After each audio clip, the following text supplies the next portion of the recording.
Assalamualaikum and good evening to our lecturer, Mr. Aish, and also to my fellow classmates. I am Nur Amirah Binti Zurhan, and I'm the leader of Group 3.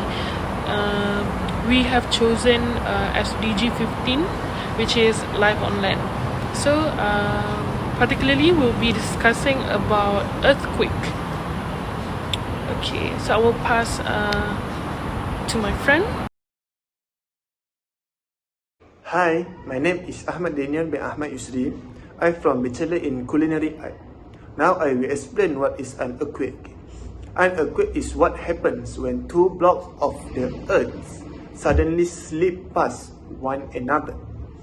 The surface where the slip is called the fault or fault plane. The location below the earth's surface where the earthquake starts is called the hypocenter. The location directly above it on the surface of the earth called the epicenter. Sometimes an earthquake has foreshocks. There are smaller earthquakes that happen in the same place as the largest earthquake that follow. Scientists can't tell that an earthquake is a foreshock until the largest earthquake happens. The largest main earthquake is called the main shock. Main shock always have aftershocks that follow. These are smaller earthquakes that also afterwards in the same place as the main shocks. Depending on the size of the main shocks, aftershocks can continue for weeks, months, and even years after the main shocks. These are a few earth basics. First is solid inner core. Second, a molten outer core. Third is the thick and mostly solid metal. Fourth is the comparatively thin crust, which varies between 5 to 15 in thickness. Earth's outer skin is not a continuous surface. Instead, it is composed of massive segments called tectonic plates. Earthquakes occur along the boundaries between tectonic plates or the side of the crack within the place, which are called faults. Thank you.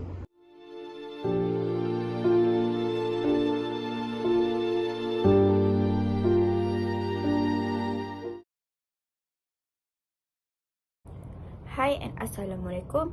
My name is Nur Aineen NATASHA Binti Abdul Halim, and I'm taking Bachelor in Hospitality and Tourism. So today I want to present about cause of earthquake. Okay, earthquake can happen because of strain built up along boundaries between plates and movement of the earth's plates. After that, it's also because of meteor impact and underground explosion. Not only that, it also because of volcanic eruptions and collapsing structure. Most faults in the earth crust don't move for a long time, but in some cases, the rock on either side of a fault slowly deform over time due to tectonic forces. Earthquakes are usually caused when underground rocks suddenly break and there is rapid motion along a fault. This sudden release of energy causes the seismic wave that make the ground shake. During and after the earthquake, the plate or block of rock start moving, and they continue to move until they get stuck again. The spot underground where the rock first break is called the focus or hypocenter of the earthquake. The place right above the focus at the ground surface is called the epicenter of the earthquake. After that, collapse earthquake. Collapse quake can be triggered by such phenomena as cave-in, mostly in crust area or close to mining facilities as a result of subsidence. And then volcanic earthquake. Volcanic quakes are associated with active volcanism. They are generally not as powerful as tectonic quakes and often occur relatively near the surface. Consequently, they are usually only felt in the vicinity of the hypocenter. That's all from me. Thank you. Herkes buraya gel.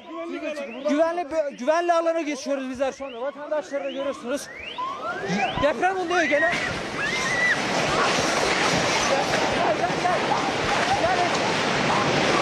Gel. Sakin ol. Arkadaşlar.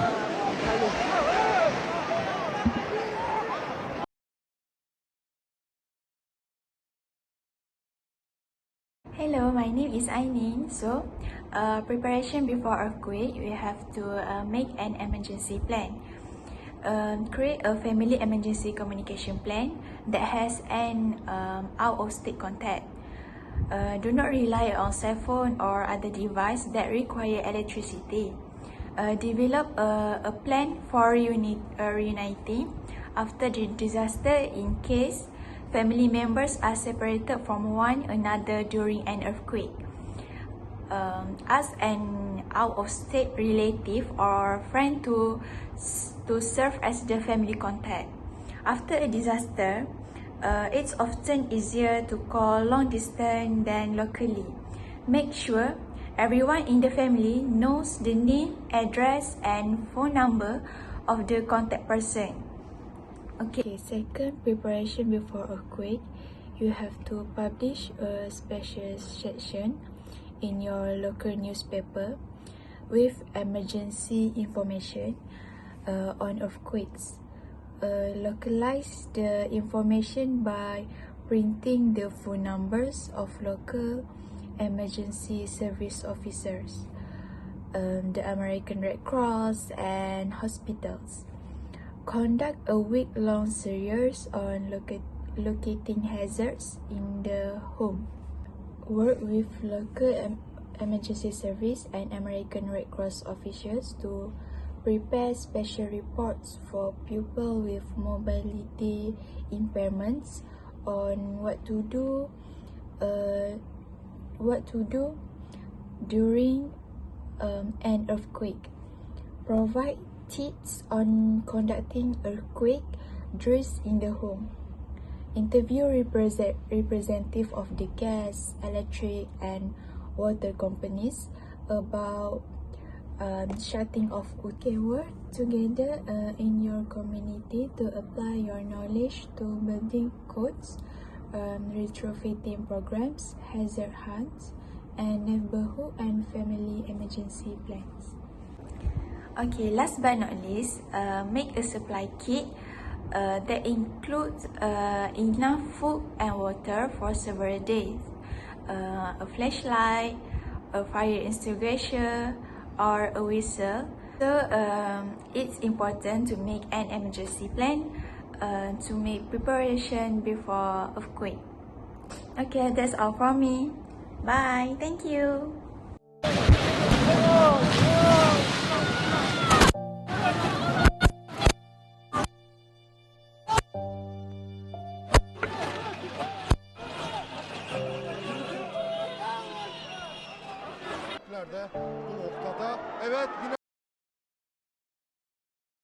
Guys, my name is Nur Afiqah and you can call me Jia, and please call me Jia.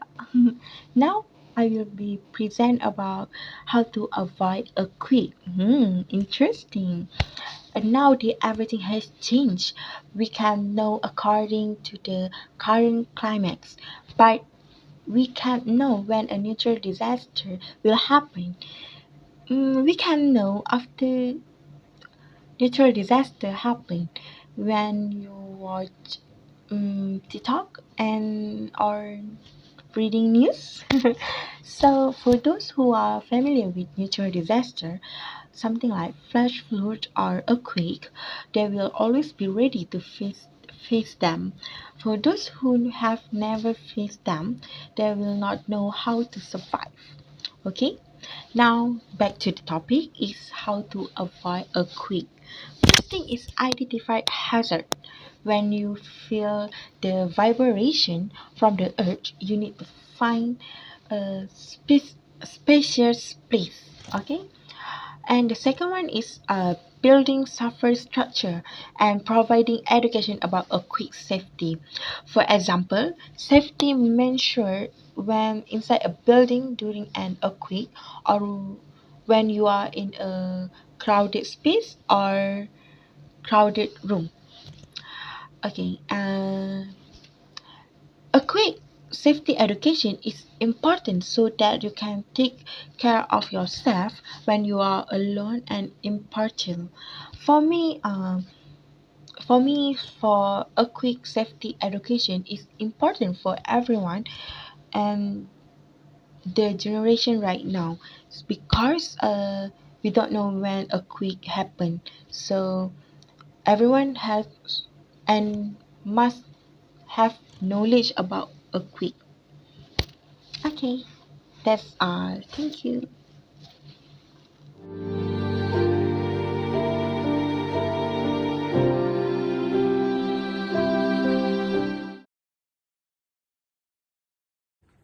Hi, my name is Syed Nazreen bin Syed Anuar. I will present my part about earthquake safety. What to do before an earthquake strike. Be informed by receiving alert warning and public safety information before, during, and after emergency. Create a review of your family emergency plan. Identify safe place to take over, such as under a study piece of furniture in your home, office, or school. Practice how to drop, cover, and hold on, and participate in the Great Notice Check Hold each October. Assemble an emergency kit. Prepare your home for possible emergencies. Fasten bookcase, hunch, and freestanding shelving to walls. Place large heavy object as well as fragile object on lower shelf. Know where your electricity, gas, water, switch, and valve are located and how to do and shut them off.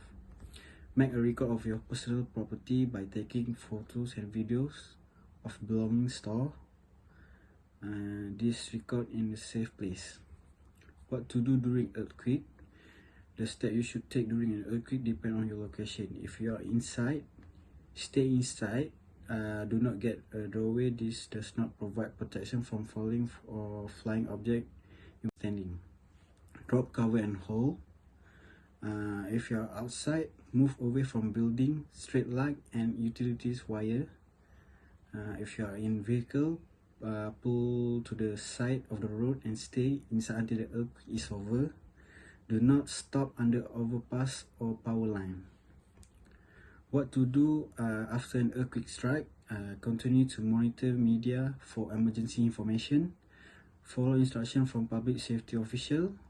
If you are trapped trying to call a taxi for help, try tapping on pipe or walls or using a whistle to help secure locate you. Stay away of damaged building and area until authorized deem them safe. If your phone line are down, use social media or texting to let others know you are okay. That's all from me. Thank you. Hello, my name is Mohammad Nabil Ashraf, Ashri. And for the next point of the presentation, I will be explaining about safety for earthquake. So I will be sharing you guys 3 tips. So for the first tips is drop down onto your knees, both of your hands and knees at the same time. This position protects you from falling but allows you to still move. This technique is easy to understand. It's like crawling. It requires both of your hands and knees at the same time at down. So this will prevent bad things happen, such as the ceiling fall down, so it doesn't give a big damage to you. And for the second point, I will be talking about if your house or shelter is badly, like cannot be safe like that, you just go hop into your vehicle and just put the gear on P and then pull the handbrake up. It will stable and it will become a moving shelter for you. And that's also a good tips about safety for earthquake. And for the last point, which is cover your head and neck and your entire body if possible. And then get down underneath a table or a desk. If there is no shelter nearby, get down near an interior wall or next to low-lying furniture that won't fall on you, and cover your head and neck with your arms, with your hands. So that's all from me. Thank you guys.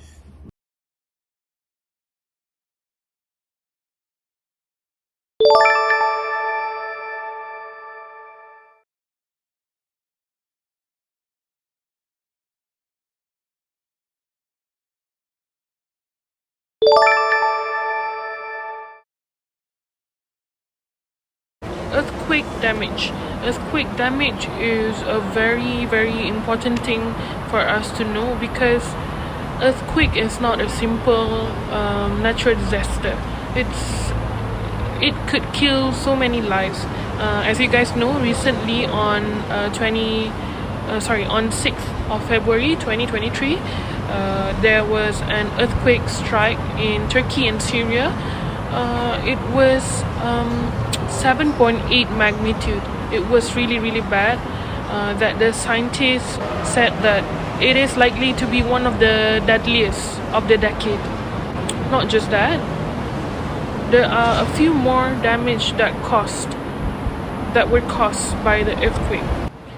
Unfortunately, even in 28th September of 2018, there was an earthquake strike in the central Sulawesi, which is in Aceh, that caused tsunami. The magnitude of the earthquake was 7.5, which is just 0.3 lower than the earthquake strike in Turkey, but it killed more than 2,000 people and displaced at least 210,000 people from their homes.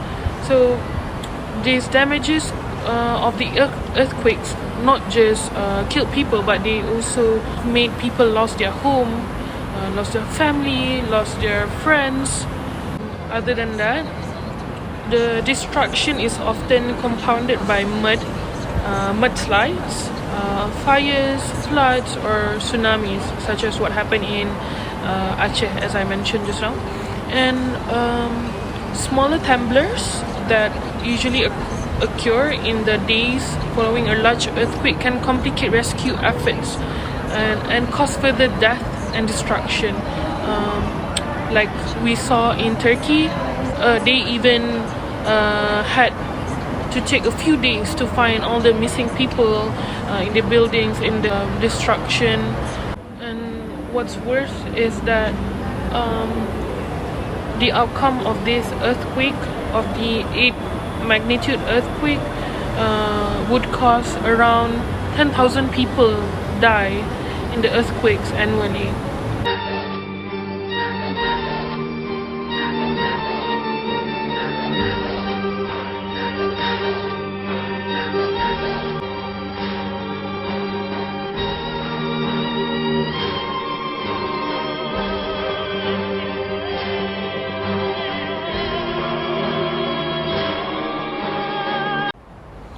Last but not least is the conclusion. So to conclude everything, we as a human being, we can only predict things, we can only plan things, but we would never know what will happen in the future. We could never see anything that could occur in the future. Even for rain, even the weather forecasts are sometimes not accurate. We could warn people. Like the scientists could say things like it's gonna rain, it's going to be sunny soon, it's going to be thunder tomorrow, but we don't know if it's really gonna happen. So not to mention, when we're talking about natural disaster like landslide, earthquake, tsunami, it is something that we could never predict. But however, we have each other in life. We have our family, our friends, our beloved ones. We even have people from the other side of the country, from the other side of the world to help us to be together, united as one, to help each other. But Albert Einstein once said, look deep into the nature and then you will understand everything better. So maybe not from listening to the people, listening to the scientists, listening to the news, maybe not in that way. Maybe by knowing our world, the earth itself is how we can see what's really going on, what's really coming. So that's all from us. Thank you very much.